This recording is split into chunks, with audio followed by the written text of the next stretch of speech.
Hi everyone, my name is Thomas Vina and this is my second project for the extra credit assignment. And this project is the spaceship interface circuit. And essentially the goal of this circuit is to basically show the signals here of the control panel to get the lights to come on after pressing the push button.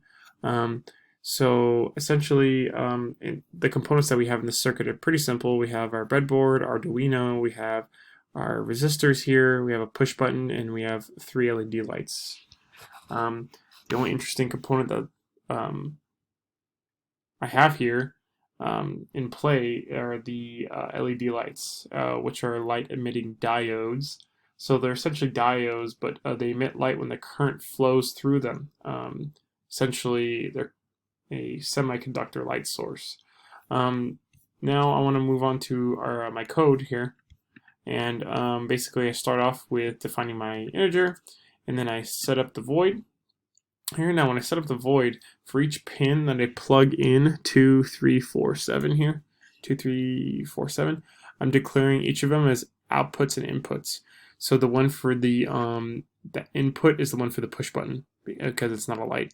So, and then next, when I start the loop, after I hit start simulation, the loop starts.